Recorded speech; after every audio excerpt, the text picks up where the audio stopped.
Live your dream and don't wait for too long. Book it now. Why wait? It's a dream come true to see Africa. It's everyone's bucket list. It's everyone's tick box. And do you know what? Enjoy life, and if you can do it, book it and go and see Africa. It's definitely an eye opener. I've traveled all over the world, and I've had the privilege of traveling Africa last year, and it is a dream come true. Everyone, and welcome to the African Overland Journal. I hope you're ready for an exciting session. We've got our very own Lee from African Overland Tours. She calls herself a matchmaker, and that's exactly what she is. She's a travel matchmaker. And then we've also got Jean and Cam from Nomad, who is the operator we're going to be speaking to in our Driving Success Together webinar today. Thank you guys so much for being here. I hope at the end of this, whoever is watching and whoever watches the recording afterwards feels like they need to be on a tour. They need to jump on a tour and come to Africa, whether it's today. Okay, don't do that. Today is not a good idea.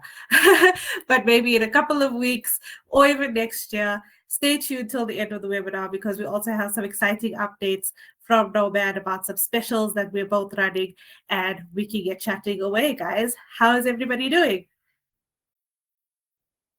Hello. Can you hear me? Good morning, everyone. Yes, I can hear you. Good morning. It is exceptionally cold where I am, just FYI. I can tell with all the snow on the mountains. Yeah. At least you've managed to find a background that works for you. You looked like you were going through the motions of which background to choose. I know it gets very daunting when you're like, I don't have a background on my webinar. What am I going to do? So, random question. What inspired you to choose that background specifically? Just because my wife and I were in Yellowstone and looking at Montana, so I thought I'd just be in Yellowstone branch, Montana, and even though it's completely unrelated, it was more a quick decision. Well, I think we're struggling a little bit to hear your audio. I don't know if you want to try without the headphones in, and try with your normal mic that's from your laptop. Just that's a little bit better.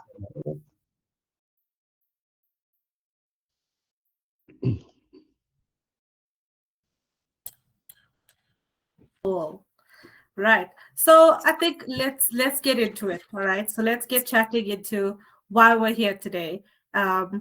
Jean, if you could just take us through who Nomad is, what you're about, where it started, and where you're going.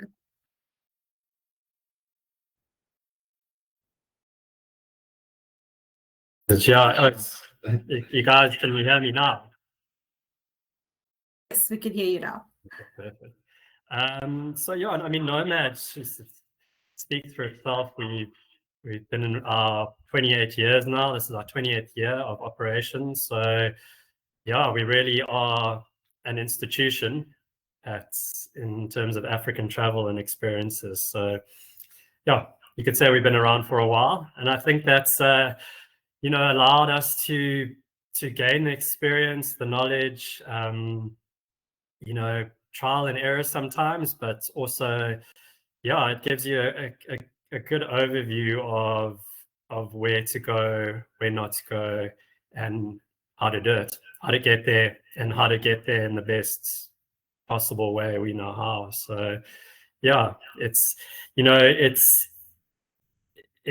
a company and a brand that's always had a vision to show Africa as best we can for less. Kind of, do it better, but do it for less. So try and make it accessible to everyone to get to those, amazing highlights that some of us have been lucky to see, some of us are still hoping to see.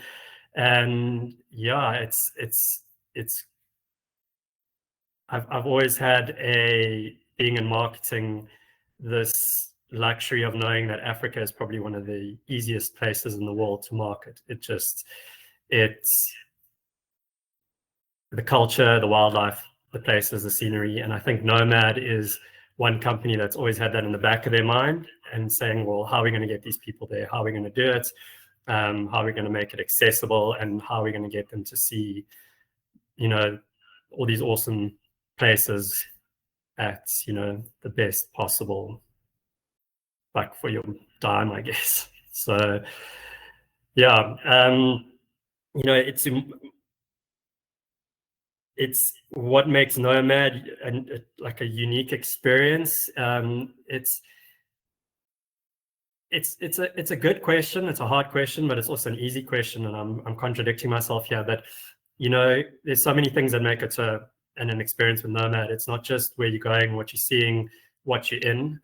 It's the people that join you, and that's, you know, small group travel is all about, you know, stepping out of your comfort zone, especially if you're a solo traveler. And Nomad caters for people from the ages of 21 all the way up to the ages of 70.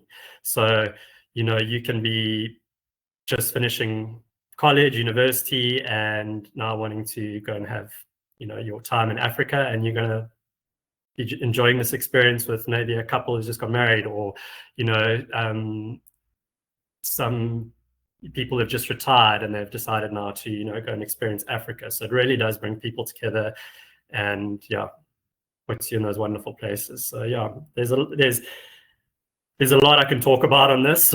In the interest of time, that's possibly the best way. You know, maybe if I can add, Nomad specifically has always been one place where, you know, it's 100% African owned. So we know our stuff.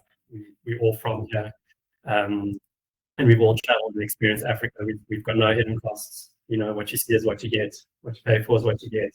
We add those bookable optionals, which is, you know, if you want to see more and you want to do more, that's available to you, and you can book that before your tour. And yeah, you know, we have always, you know, we're going to talk about that later, you know, our guides, our crew, and the experience that they bring also comes into play. So yeah, there's a lot there that, you know, brings it all together. It was, when you were talking, it brought back this memory for me. When I started with African Overland Tours, in my interview, Andrew asked me, have you ever done any kind of overlanding trip in Africa? My response was, oh, I've done coach tours in Europe, and it is so vastly different. Like, it was such a naive answer at the time, because then to experience it, it's a whole different way of travel. And I think, you know, a coach tour in Europe, you're sitting with 50, 60 people on a luxury coach. Like, it's so different when you're all participating and you doing a trip through Africa. Like, I don't think people understand how the vehicles are built for that purpose, and you're not going to fit 50, 60 people onto that. So yeah, I know that's, you know, I was very similar. I did coach tour in Australia, New Zealand, context similar to Kentucky, and yeah, it is very different, and it is, you know, well, I know I'm going to mention it later, but for me, being in the truck and experiencing that is an experience in itself. You know, I loved it, and I don't know if it's because I'm on my own and I'm not with 3 kids hounding me the whole time, but just being in there and, you know, experiencing, you know, through the window and stuff like that, looking out is magic. And you know, the Africa lens to that, there's not a moment where you don't want to close your eyes, because something's going to come up, something's going to pass you by, and there's something to look at. So yeah.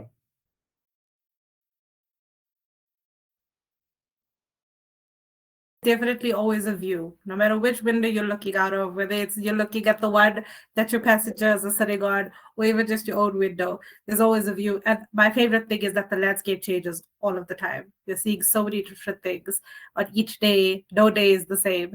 And they always say, you know, in terms of safari, you know, a safari every day is not the same. But I think, you know, even on a tour, you know, a nomad tour, any tour that you do, especially throughout Africa, your landscapes are going to change and things are going to be different. And Lee, I love that you brought up the beginning of your first stages of, you know, working with AOT and like your interview and stuff. I'd actually like to tap into that, and hopefully, you know, you guys from Nomad could also give me some insight into your thoughts around the importance of agents like AOT. So what we bring to the party and how we assist you, and how that partnership has grown over the years, because obviously we've been working together for many, many years. Right, I'm gonna touch into that one. I hope everyone can hear me. So firstly, we've already been in partnership with African Overland Tours for, believe it or not, since March 2008. So that brings us to a partnership of, yes, almost 17 years. That's achievement by itself. So yes, well done for that as well. So yes, we've been operating for 28 years, and 17 years you guys have been part of us. So I think definitely it is a teamwork between us and you guys, and I think it forms a great opportunity and a teamwork. And that alone is just amazing. And then Nomad relies on loyal partners like yourself, because together we bring a wealth of knowledge and experience to the party. You guys, all of your agents have mostly traveled with Nomad. You've got a wealth of experience. You've traveled Africa, and just the passion for travel as well. I think everyone that works in this type of industry has a huge passion for travel. And I think that brings it out with this partnership between us.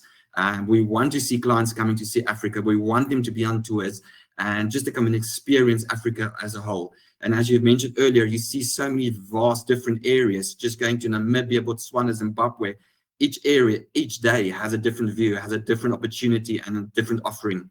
And yes, so in short, it's basically, even though we're two different entities, together we form one amazing team in getting our clients to Africa. And you know, like Jean, like you say, most of our team have done a Nomad. So obviously that was my first experience. And I can tell you, having done coach touring and being able to compare the difference, it's way more impactful on your life doing doing any kind of trip through Africa. Actually, it's just the experiences that, and I often describe this, the first moment when I entered Botswana with the Nomad group, I feel like my life changed in that moment. I was like, this is where I'm meant to be. Like, I could live here, you know? And I think a lot of our travelers, once they have been, often say they want to come back or they never truly leave Africa. It's a completely different experience to traveling through Europe or anywhere else. Definitely. Yes, and you get often those clients that has done, say, just Namibia and Botswana, and they definitely will come after doing just one tour. They're almost like a fish. You've got them hooked, and then they want to come back more and more and more, and they want to go and see the next section and the next section. And the thing is, it doesn't end. It carries on from Namibia, it carries on to Botswana, to Zimbabwe, to Tanzania, to Kenya. So it is definitely like you can do it in every year. You can do a section. Yeah, which is great. That should be your annual holiday. Exactly. And I love go ahead. I love that you brought up, that people constantly want to come back. And I remember when we were prepping for this webinar, before I got sick the first time, we were prepping and you were talking about one of your clients, Faye Anderson, who has been on many tours with you guys. And I think I saw a post from her the other day on Facebook where she was like, I've been on so many tours, they've now named the truck after me. I don't know if I was right or wrong, but I think that's what I saw. Please take me through that. Yeah, Faye, she's saying with Nomad as an institution, Faye definitely is one herself. Yeah, I've met her. I had a few drinks with her in Cape Town not too long ago when she started one of her tours. And yeah, the story of Faye really came about where she, and just to, well, I won't add, I'll spoil that surprise, but her first tour with Nomad was at Cape Town to Victoria Falls, and she did it on her own, and she, as a solo traveler, probably had all the nerves and all the jitters you get with not just traveling on your own, but going to Africa for the first time, because it is a place that if you're not used to or you haven't experienced travel, it can be intimidating, but in a good way. And of course, like anything, when you're not so sure, you have reservations, and we guided her through the whole booking process and that, and said, you're going to love it and stuff like that, which we knew she would. And she got on the tour, and I think we're talking quite a number of years ago when the overlanding experience was, to say, a lot more rough. It's probably the best word, and I think it's come a lot. We've definitely it was I wouldn't say a bumpy ride, but it was definitely an experience. And I think she kind of felt that and maybe let it overwhelm her a lot. And her guide Shadwell, from the moment, recognized that, and he kind of created the experience for her by helping her through it and helping her overcome that. And once she had gotten over that, I'm on my own, I'm in an overlanding experience, and she started to realize how much she was loving it. And the crew and the guide, especially Shadwell, kind of helped her through that. And then, for lack of a better word, took her by the hand and, guided and did what he did best. And that resonated with Faye from the beginning. And she finished that tour in Victoria Falls, and it was that moment where she said, I'm not going to stop doing this. It is exhilarating. Africa is just the most incredible place. And I don't want to see more. I want to see what I've just seen over and over and over again. And we're now on Faye. I think she's just completed a 45th or 46th tour with Nomad. And these are tours that she's done numerous times. She just decides the next year, okay, well, I went from Victoria Falls to Nairobi. I'm going to do one of their new tours next year, or I'm going to see Mozambique again, and she loves it. And through that, she has made friendships with most of our guides. She's been invited to their weddings, which she's attended. And she just keeps coming back, and she knows exactly where to sit on the truck on the best days. She's got a little stick that she sticks under the window to keep it from falling all the way down, because she likes it at a certain height, and she says that height is perfect because the wind doesn't blow her hat off, but she can still see. So that little stick with her, and she props it under the window. And so and there are many. Faye's not the only one. Faye's the only one who's done 45 tours, but she's not the only one who's come back. And we've got so many clients that are booking their 10th, 11th tour with us. And I think that speaks volumes. That we have this return business, and it's one thing that what Nomad contributes to that, but Africa also does its job. And like you said, Africa, it stays with you wherever you go. You can do a trip to Africa and you're sitting in London and you're still going to be reminiscing about it. I'm sure Andrew is right now. But it's, and I think, special people like Faye, they then become your voice, because they will go and they will talk about their experiences. And, I'm sure a lot of people have heard Faye's story and, done it to just like her, overcome that fear, gotten past being overwhelmed by traveling on your own, and just did it. There's no better time than now. So, yeah. I've now got a new goal. It's to get a truck named after me. I didn't even know that was an option. Yeah, look, our trucks are named after deceased musicians. So, and I can tell you right now, Faye doesn't have a great singing voice. She's lovely, but she's. But Bruce Lee is deceased, so So Lee, can you sing is the question. Lee, can you sing? Not very well. I'll give it a go for a track. Yeah, so every when we get a new truck and all that, we all put out a bunch of names of musicians that have sadly passed away, and then we have a vote. And I think some of our new trucks, Sinead O'Connor is on there, Dolores McGannigan, I can't pronounce her surname, the Irish singer from the Cranberries. So yeah, so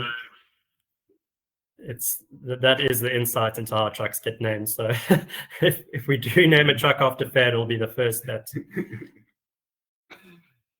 Super interesting. I actually didn't know that that's why the trucks were named, like the naming convention of the trucks. I didn't know. I think my truck when I was on tour was Chuck. I might be wrong. I think it was Chuck. Chuck Berry. Clearly, I obviously don't know who that person is. He invented rock and roll. Okay. I had Ella, and I'm in my head trying to think like what singer is Ella? Ella Fitzgerald. Oh, see, I don't know. The reason why we name our trucks, it wasn't just like, you name a boat or you name it's, Alex Rutherford, our owner, realized from doing so many overland trips through Africa that you spend a lot of time in this vehicle and you talk to people in this vehicle, you make relationships in this vehicle, and like we've discussed, you see so much out of this vehicle that it becomes a part of you, and these things deserve to have a personal attachment, because like you guys would know, it becomes a personal space. So that's where the whole let's name our trucks and came from. So. Yeah, I love that, because you do. I mean, the truck is as much as the journey as the destinations are, so it's so important. You guys have got it spot on. You've nailed it. Thank you so much.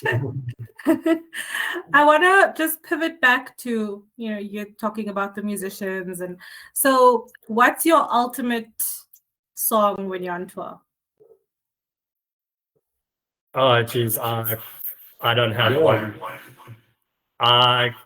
Basically, the tour I did it earlier this year, it was Zach Bryan and Ryan Bingham, and a lot of country music, a lot of folk music going through my ears from all the way to Swakopmund. So I just felt appropriate for Namibia. I think the music changes. Oh, sorry. That's me. All right. I think the music changes also depending on the crowd of people on the truck. So if you've got youngsters, a bit olders, yeah. So it's a combination of different music. A common one in our team is always Toto Africa. I was singing it in my head. Yeah. When you asked the question. Every time I ask a question like that, and Lee is in the webinar, that's her answer. And Celia, one of our consultants, also just sent a message, Toto Africa. We already know what our theme song is. Yeah. Anything by Johnny Clegg. Oh, amazing. Johnny Clegg's a good one. So I just want to pivot onto, you were talking about the routes that Faye Anderson has taken, but I know that obviously Nomad has multiple routes, and sometimes they can feel a little bit overwhelming for new travelers. Could you guys take me through or shed some light on how the sections work and how travelers can piece their ideal tour together? Yeah, Nomad, we have up to 12 core routes that go from Cape Town to Kampala. And within those core routes, there are places and hubs where are easily accessible by transfer or by airplane. So the idea of a section is that we have a core route, and let's take a Cape Town to Victoria Falls, for example, 20-day tour.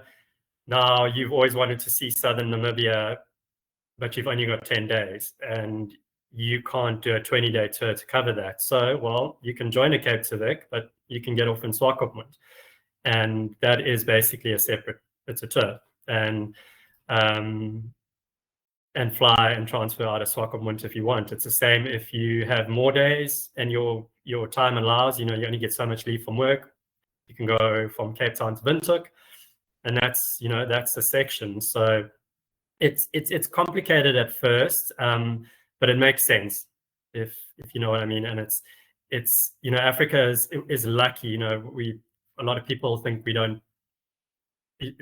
How do you get here? Do you actually have planes landing here?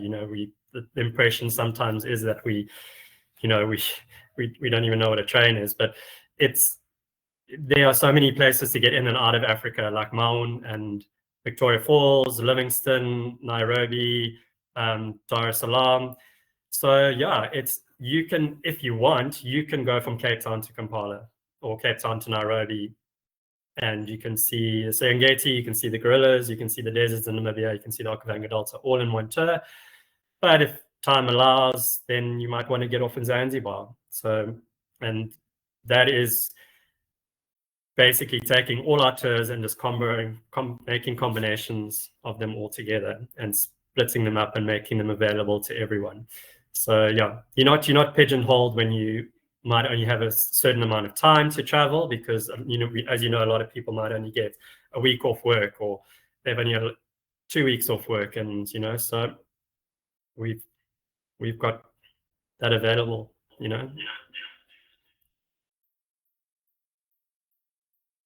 So yeah.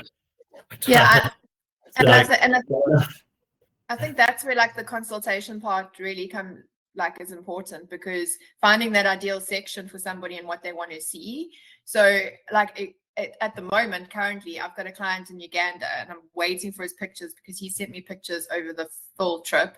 He did the South Africa trip first and ended in Cape Town, and he had a day, and now he's actually on the 57 day. And loving it. He said the section from Victoria Falls up was so nice. He had a lot of, actually some of the other people are also travelers of mine, but they had a lot in common, and he really enjoyed the travelers, and he sent me so many amazing pictures and videos. Eventually I was like, look, you have to stop, I'm getting jealous. It's too much now. But it's so great. I can't wait to see us gorilla trekking. For sure, yeah. And it's flights made it so easy to get into places. And also you might have done a tour, and you speak to the travelers on that tour, and they might have, in terms of your combination and how you guys have structured this for your client, they might be chatting to someone who got on in, say, Zanzibar, for example, and they did the Serengeti and Ngorongoro Crater from Nairobi, and they think, okay, well, sure, maybe I should have done that, but then you come back. Again, it's really about catering to everyone's needs. I want to see Tanzania, I want to see Zambia, I want to see Malawi. How do I do that? I've got this amount of time. Well, we can do it for you, and you guys do a great job helping them through that process. Yeah, I've had people on a trip, and they're already emailing or messaging me and asking to book another trip. So I think if they've got the time and they're traveling, and we do have so many solo passengers that are actually traveling the world, or it's part of a trip, they often extend the time in Africa and do add on extra trips or things. So it is definitely a word of mouth on the trip that people then actually spread the word and saying, but I've done this and I've done this section and I have this section. So it's definitely a combination of word of mouth. Yeah. Thanks, guys. You've really hit the nail on the head there and explained the sections really well. So that's really helpful for somebody who may be coming across, they're looking at a 20-day, but they think they have more time, and they can, they've got somebody to chat to, whether they're chatting to somebody like Lee or you guys, they will always be guided. And I think that that's the important part about where we all come in and where we all fit in together in this partnership, is the amount of information that we can give the client, give them this peace of mind and understanding that, Africa is big, it's scary, but if you come and you experience it, you're never going to regret it. And there's something that I also want to touch on. Cam already mentioned the iconic Cape Town to Vic Falls route, which is, wonderful. But you do have a lot of other popular routes. And what could you tell me about what's your most popular routes? What do people love the most? Lee, you could also step in here. Everything's on. So, as mentioned, our most popular route is the Cape Town to Victoria Falls tour. However, I had the privilege of actually last year doing a tour myself from Johannesburg going up to Victoria Falls. An amazing trip itself as well, and I can give more details shortly on that. And then a very popular one, I think it is a dream for everyone to see Kenya and seeing Uganda and the gorillas. And it's always those movies you see gorillas in the mists and stuff. And then if you can truly see, there's just a life experience. I think that's on everyone's bucket list. And Serengeti, for example, is always on someone's bucket list. You always see these African movies and you see about all the animals and things. So I think a lot of these tours tick a lot of those people's perception of Africa and what people want to see of Africa. And we actually touch base all of those highlights. So even just coming from Johannesburg down to Cape Town, I think it's a lot of people's dream to come and see Cape Town, to come and see Table Mountain. So yes, we even though we don't go up all the way into, say, North Africa or Africa or East Africa, you still have South Africa to come to and Cape Town. For example, my tour I did last year, I was very privileged to go last year on a tour, and I did the Johannesburg, the Chobe tour up from Johannesburg, traveled Botswana, and it's so ironic. You've got the nice backdrop behind you, Lee, from the Makoros, and it was felt for me like the Makoros behind you, those little boats. Yes, it felt for me like I was in Venice, and I've done Venice, the gondolas, and it was like, oh, I'm actually like almost here in Venice, but this is in Africa, and it's between all the elephants. So it's those life experiences, and you can't explain it to someone until you've actually been on a Dream Africa trip. And then you go up to Chobe River, and you can see this river with all the elephants and all the wildlife. And then you end up in Victoria Falls, and you see that magnificent Victoria Falls with all the mist, and you just like, look at this amount of water. People's like, what? That's just water, water, and water. And then there's stuff for the adrenaline junkies that can go and do the Devil's Pool. Now, for those people who don't know, you actually go into the reverse of the Victoria Falls, and you swim and you hang over the top of the falls. Yes, I did it myself, and yes, my wife was not happy with me, but yes, it was an amazing experience, and it's just those fun things that you can still do. And then you do a scenic flight in a helicopter tour. There's so many things that you can actually add to your tour. And that's just those things that you take home, and that makes a tour just unique. You know, it's funny you say the gondolas, because often when I'm trying to describe a Makoro to somebody, I'll say it's Africa's gondola. And then they're like, oh, okay, so I'm not canoeing myself, I've got somebody. And I'm like, no, exactly. That's how I sum it up as well. Yeah. And I was just thinking now, because we were talking about your trip up, a question that I'm getting quite frequently, which is quite interesting, is from taller passengers, and they're worried about the space for the well, obviously their knees on the truck and things like that. What do you normally say to people? I mean, I know there is space to kind of stretch out, but obviously the seats are rotational. How did you feel in that? Yes, I'm not one of the tallest people, so I don't have that problem. But yes, there is people that's taller. So you have, for example, a small group truck, which is an amazing, there's only 12 people in, that offers a lot more. So that's the difference in our trucks. Some of our trucks takes 12 people, some of them take up to 20 people. So our small group truck is definitely an advantage, because it is only one seat, almost say per row. So in that instance, you have a lot more room leg. But also then on our bigger trucks, where there's 20 people potentially on a tour, you have your leg space in the aisles, and then in the front section, there is a bit more of leg space available as well. So definitely we can cater for the shorties like myself, or also the tall ones, the giants. So there's definitely opportunities for all of them. Yeah, everyone seems to be growing bigger these days. Yeah, I didn't struggle. I mean, I'm 6 foot, so I felt it was fine for me. You know, we also, like, when it comes to our trucks, we take a lot of feedback on, and a lot of people offer, you know, their feedback and suggestions after doing a tour, and we listen to that. And we've actually reconfiguring all our trucks to allow more legroom, more space.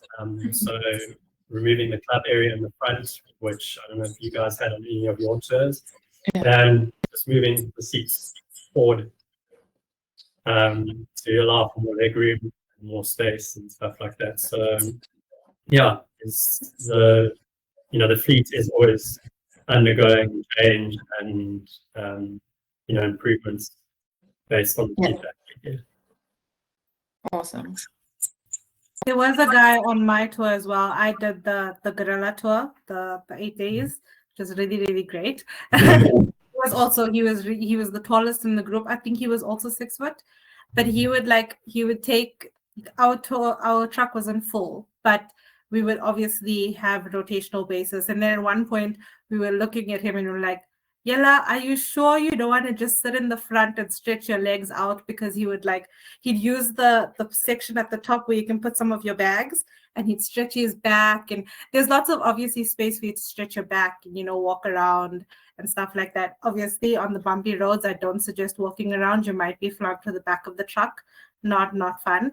But he was very comfortable and he was super tall as well. And the nice thing is, I think that there's a lot of stops on your tour anyway. Lots of time for you to stretch your legs. You're going to be stopping at, petrol stations and things like that. So there's lots of time for you to stretch, take a walk, or just, ease up from sitting all of the time, which is really nice. So that's a really great point that you've raised, Lee. I also had somebody who was on ours who was really, really tall. And, the first day, obviously, they joined only in Windhoek, so after I joined. And, he took his seats because he saw where everyone else had kind of had seats. But then because those front 4 seats they're generally not occupied, often after a while, he'll go sit there so that he could stretch his legs out. And he was really happy sitting there. And it worked. But, obviously other people, you might have a lot of tall people and then everyone needs to take a turn. Yeah, no, it's the one great thing I noticed about the truck is actually when you're standing, you can stand. You're not like this in a tube in London or something with your head. So, I guess whether you're short or tall, that it helps to stand. And like you said, maybe not on the 2 bumpier roads. Otherwise, I always laugh at my Garmin watch kept putting in 1,000 steps every few hundred meters. And I think from Fish River Canyon to Keetmanshoop, I'd done 60 kilometers of steps just sitting in a truck. So it made discovery happy. But yeah, you make your step target every day. Yeah, but we do find a lot of stops and places, and the guides are really good with that. They're always communicating back. Most of the time, the guides are sitting with you in the back. If space allows, and if someone needs to stretch or someone's feeling, there's always time for it. We're on active time. Cool. We've obviously spoken now about the classic routes and combinations and stuff, but we do know that there are some exciting new routes coming up from Nomad. Could you take us through that as well? Yeah. So, Nomad, like we talked in the beginning, we do this so often, and we get to know the routes, the places, where's great, where's better, and we also innovate and we try new things, but that it's not like we kind of taking a flyer. We're doing it based on the experience and the feedback we get. And one of our new routes we're quite excited about is basically you're going to start in Victoria Falls and you're going to end in Victoria Falls. So what you do is we drive you around the parking lot and then we stop. And I'm joking. So you'll I'll take you on it. It's called the Discover Kavango Zambezi, and once you leave Victoria Falls, you'll go through Kasane, and then you'll cross over into Namibia, and you'll stay on the Zambezi River in Namibia at Namibia, which is beautiful. You get to do a boat cruise there, and not many people realize that Namibia actually stretches that far across. Not to be confused with Kazangula, where all the 4 countries meet. That's a bit further down. But then from there you drive straight through the Caprivi Strip in Namibia to Vundu, and you get to enjoy a boat cruise on the Kavango River before it meets the Okavango Delta. Pop into Botswana, you go to Sedilo Hills, which is a very sacred part of Botswana. It's the highest hill mountain in Botswana, 1,400 meters. So I think there's about 4,500 rock paintings there from the San and Bantu people, which is very awesome to see. It's an amazing place. And then you stay over again there on the Northern Okavango Delta. And then, yeah, you back down to Maun and then straight into the Delta with your safari and your Makoro, traditional, like your gondolas, your African gondola trip, and Moreni safari, looking for amazing wildlife. And then, yeah, back out of the Delta, and then you're heading in towards past the Makari Pans. And then you stay at an awesome place called Elephant Sands, where literally the whole camp surrounds a watering hole in the Kalahari where the elephants basically come and drink every night. And Jean experienced this in his tour. And yeah, it is a wonderful experience. And you can do a bushwalk there, and then you back to Chobe for more safaris and boat cruises, and then up to Big Falls. So yeah, big loop. And that's 12 days. So that's an amazing trip that's coming up, and so many highlights, as Cam's mentioned. Yeah, it's an amazing trip with so many highlights. So I think that's going to be a very, very good seller coming up for next year. I think that will be popular. It's a really nice route because people do like to, when they can, fly in and out of the same place. And I think 12 days is quite a nice length of time too, if you are like restricted to leave, because that with international flights would probably take you around about 2 weeks. So I think that works quite well. Definitely. Yeah, we're excited about that. And you know, just it is going to be different in the fact that it won't be on the traditional Nomad truck. It'll be in a 12-seater quantum style minibus. So a really comfortable experience. You know, it's all accommodated. So you're staying in lodges, bed and breakfasts, guest houses, as opposed to camping. Except in Kwai, where you'll be in, you know, your safari tents. And so yeah, very exciting, and yeah, it's gonna be great. That sounds amazing, and I hope that, you know, it becomes really popular. Obviously, we will be pushing that for you as much as we can. And obviously, Cam and Jean, you've already spoken about, you know, the different vehicles that you have, from the sprinters to, you know, the general overland trucks. But what makes these vehicles suitable for all the different terrains that you guys cover in your tours? So not many people know that Nomad, actually, we build our own trucks. But how to explain that is we buy the body, the engine, and then we actually build the back section of the truck. So we custom make it. So we're one of the truck builders here in South Africa, and we can build our own trucks based on our requirements, but also feedback that we receive from clients. So basically, as we've earlier said, we take the feedback that clients say that they need a little bit more of leg space, and we custom make these trucks according to that. Something that's unique that I found absolutely amazing was when I was on my trip, lunchtime came up, and I was like, oh, there's no tables here. Where's that going to come from? And there's these secret compartments that opens up, and there slides out tables. So it's just small things like that that is absolutely amazing. But for people who hasn't seen these type of trucks, so it's a truck like you get a truck, but then we place a bus on top of a truck. So you have basically a bus on a truck.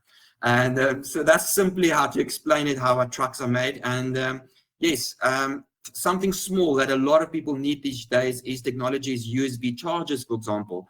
We have at every seat, there's a charging point, because we understand that people have cell phone cameras, digital equipment that need to be charged, and you want to take photos. So simple things like that that we look at as well. So these trucks are custom made, built by us, designed by us, changes. So those things are unique. So yes, my office is on top of our workshop, so I can often hear them changing the trucks and modernizing them and so on. So it's always good. You know, when you were saying that you take a truck and a bus and you basically merge them together. So the first time that my boyfriend, because obviously he didn't know what this was, I didn't know before I started working for AOT. I didn't know what an overland truck was. So we saw one in person on the road the one day, and I was like, oh my gosh, it's a truck bus. I'm like, that's one way to describe it, babe. But you know, you're obviously talking about your workshop, and I just want to see if this is going to work. I want to share my screen because I've got some pictures of your guys in the workshop, and if you could just take us through what we're seeing, that would be really great. Let's just see if everyone can see my screen.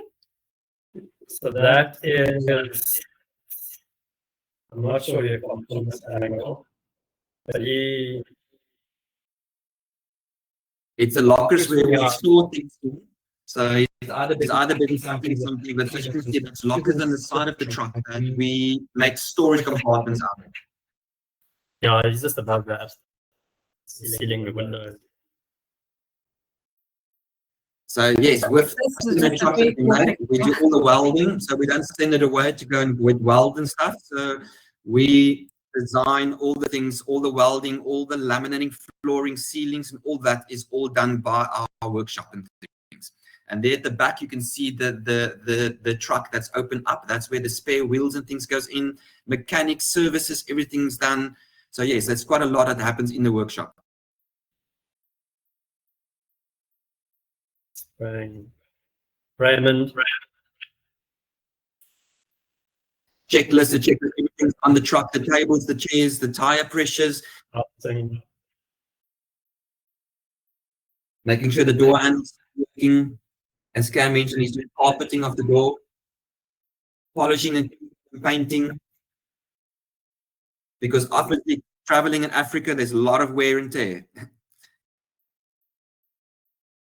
Servicing the wheels and things, yeah, lots of things happening in the workshop. So from painting, from the floors, from the tires, from everything that you can think of is done by our workshop and things.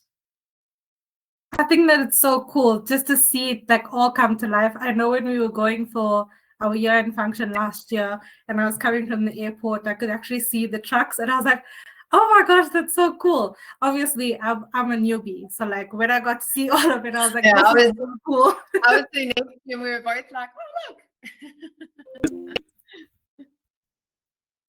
I was carrying a truck in Namibia on a self-drive, and every night they were stopping at a place that actually saw another truck. So they're sending me every night a truck or a picture of a truck going, look, another truck. Look, another truck. And it was different trucks. It wasn't even the same truck. It's just that's how many tours we're running and operating that you can every night see almost a different truck somewhere.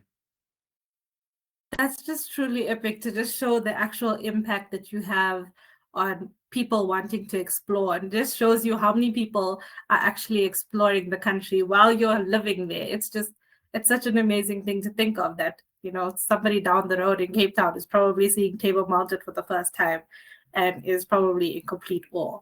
I think that's such a beautiful thing. Gosh, it's making me a little bit teary. When just before I started, so like I was signed up to go on a Nomad, and I went to St. Lucia on holiday because it was already a planned trip that we had. And we were sitting in the restaurant having lunch, and a Nomad truck came down the road, and I was like, I'm worried. So excited. It's almost like you're seeing your work come to life. Yes. I feel like such a kid in a candy store. It's so cool. Feel like, let me have a look and like check out this track so I can prepare myself for this trip I'm doing in a week's time. It is truly amazing. The other day I was sitting in my car, my little boy of 4 years was sitting with me, and he's like, Daddy, there goes your work. And yes, he thinks my work is a truck on the move. And actually every little boy's dream, because they all love cars and trucks. Exactly. Dad's got the best job. Yeah, I actually, when I like, so I actually associate the truck with Paw Patrol because that's kind of how it made it easier for my 3-year-old daughter to understand what I was traveling in. So the whole time I was getting videos like, oh, you're in Chase's truck, and then she'd see it's white, and then, oh, you're in Everest. So that's how she comprehended. That truck. So I felt like a little Paw Patrol character cruising there most of the time. We should make a petition to Paw Patrol to have an episode on Africa travel with the you and I need to get working on this. We need to get talking to the producers of Paw Patrol, and we need to get more kids wanting to tell their parents, for holidays, I want to go to Africa. That's what I want to do. Well, we do have kids on tour sometimes, so it might be a great idea for our little mascots. Exactly, little mascots. And people are infected by babies all the time. They love little kids. doing things. There's this little girl who's like a ranger in the Kruger. I can't remember her name. I think her name is Mia. Is it Mia? I might be wrong. I think so. Yeah, She's quite funny. she's quite funny, and she tells you about the dung and like all of the things that little kids do in the bush. She's just so interesting. Jess wants me to do a webinar with her, but I don't talk really well with kids, so I don't know. They should do. Well, we've spoken about the guys in your workshop, and we've spoken about travelers. Let's actually talk about your guides. Take us through, how impactful they are. I know that they basically make or break the trip at the end of the day. My guide looked after me because I got sick. He made me dawa tea every morning for the rest of my tour because I was coughing and I was sick, and he was like, you can't go on your gorilla tour and be sick, or else they're going to chase you away and then you're not going to get to see your gorillas, so you need to get better. So then I was like, but this dawa tea is so strong, and he's like, you need to drink it and you'll be fine. And sure as Bob, I was fine. So tell me about the guides. Yeah, the guides, they're the heartbeats of the tour, the company. They, you guys, you sit and you create this experience, for the travelers before, they set foot in that truck. And then it's up to our guides to bring that all together. And they do a fantastic job. And, we rely a lot on an experience. A lot of our guides have been with us for a long time. And yeah, it's the crew, the way they cook, prepare the meals, get you excited about your day and the highlights and all that. They do an amazing job. And as I used to be a guide, so I know how a guide can make or break your tour. And there's one thing about overland guides is this is 20 days, 25 days through Africa, dealing with an array of things that could happen from, maybe sometimes bad weather or, and they handle it very, very well. And they keep the experience and the momentum going. And, we've always been big on training and keeping our guides up to date with routes and also getting knowledge back from them. Sometimes we think a place is a great place to go, and then, our guides pop in, our African guides, and we'll sit down and we'll have a chat with them, and they'll turn around and say, guys, listen, there's this amazing baobab forest between Iringa and Makumi that we've been stopping at, and I think we should really make it a part of the tour. And we're like, great, fantastic, do that, So, they're the ones on the ground. They're the ones seeing these things and they're executing the tour. So their feedback's important. But, the training is constant. When they're all here, we have an academy. We have updated training. Recently, we got a chef in to come and just update the menu, show them little tricks and tips about, making things easy and, cooking easy meals and making them tasty. So, I know some of our guides, like goodness's cooking is unbelievable. I mean, she can make a normal spaghetti taste incredible, and that you have it for lunch and dinner the next night. So yeah, it's as much as they're important on the tour and stuff, we keep them up to date, with good feedback, good training. They often, then when we have them all here in the office, we get to meet them, we get to interact with them, spend time with them. So yeah, that we kind of bridge the gap between the head office and the guys on the road. And yeah, often we put them on their toes by getting them to cook for us and prepare meals and take us through a day on tour to see how they're doing, and it's quite good fun. So we turn it into a fun thing where all the staff come down and we act as guests, and yeah. I was just thinking, because it happens sometimes. So mostly there's two guides per trip, but sometimes there'll be three. So in what cases would you have an extra crew member? Sometimes it's training related.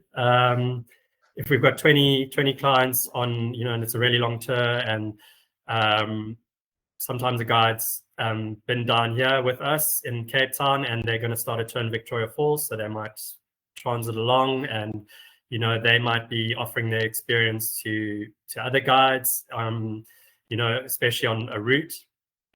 So yeah, it's most of the time it is just two, so one driver and a guide, crew, and they both share the cooking and preparation, as do the clients. So yeah, I don't know, Jean could probably answer better, but I don't think we've had 3 in a long time that isn't training related. Or no, it's I can say mainly it's sorry. So it's mainly for cross training. So one guide might be very good at the Cape Town to Victoria Falls, and there might be a guide that's always been doing from Victoria Falls to Nairobi, and he wants to learn a bit more about the other routes, so he'll jump on as a third person. So it's basically for training purposes. Okay, cool. I mean, that's really interesting, and also shows, the fact that your guides are constantly improving, they're always learning, and they always want to learn, which is a really great initiative as well. Because again, you can never stop learning in Africa. Everything changes all the time. Definitely.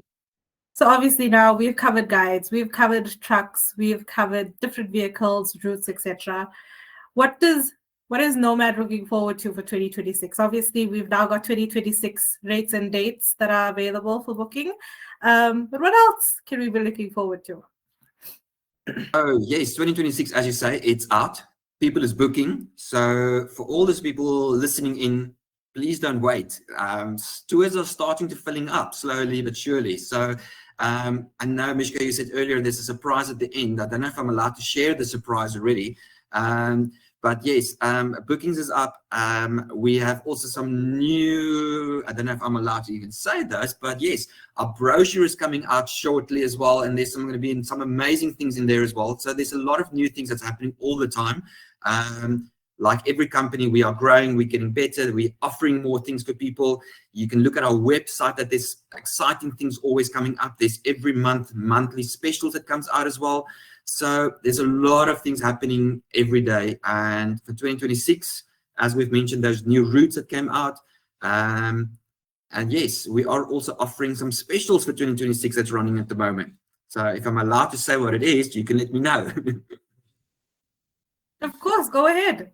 So yes, if you haven't booked a tour yet, now's your chance to book it. We have it's called an early bird special. So we are offering a 10% discount if you book your tour for 2026 before the end of this month. So we have plus minus, if I quickly look, about 2 weeks left. So please do not delay. Contact your travel agent, contact African Overland Tours, and give them a shout and say, I want to book an African tour because you've got me so excited over what we've shared today on this webinar. So give them a shout and book that tour and get your 10% discount for your advanced special for 2026. Unfortunately, it's only available for the first 4 seats on every departure. So the good thing is there's a lot of departures available. So call them, get those seats booked, get that provisional bookings in, and do not delay and get that amazing discount for 2026. So yes, I hope we've got you all hooked today to book a tour. There's some amazing tours happening for next year. And Jean, the nice thing about the special, because I was looking at it yesterday for a client on the 42 day, with the early bird discount, it actually is a little bit less than this year's price. So it's a really good deal. It is truly a really good deal. So yes, you can use those discounts that you get. You can book activities. Just think that discount that you save, you can book yourself a helicopter tour. You can do a hot air balloon. You can book your pre and post services. So use that little discount and do add-ons for yourself and make your trip even more amazing. I think that's the best secret that you've ever let out. I've ever said. But if somebody is not enticed by a special, and I don't know why they wouldn't be, if you had one message to inspire somebody to get on the phone or pop us an email or just look into traveling to Africa, what would it be? Live your dream and don't wait for too long. Book it now. Why wait? It's a dream come true to see Africa. It's everyone's bucket list. It's everyone's tick box. And do you know what? Enjoy life, and if you can do it, book it and go and see Africa. It's definitely an eye opener. I've traveled all over the world, and I've had the privilege of traveling Africa last year, and it is a dream come true. And yes, so I would say don't waste time, book it. Yeah, I share Israel's sentiments. It's an old cliche, but there's no better time than now. So don't wait. It's Africa is here. It's waiting. It's worth seeing, and you won't regret it. That is for sure. And you'll be back. So definitely you'll be back. Well, thank you, everyone. This was a really inspiring session. I hope you enjoyed it as much as I did, and I hope that the rest of your day is great. For all of you who are listening in, thank you so much for joining us, and the recording will be up in a couple of hours. Thank you so much, everyone. Everyone, enjoy the day. Thank you so much for having us, Lee, and Africa Overland Tours. And we'll see you all in a tour very soon. I want to do the new one. And hi to everyone for us. We will. Thank you so much, guys. Bye. Thank you. Bye. Bye. Bye.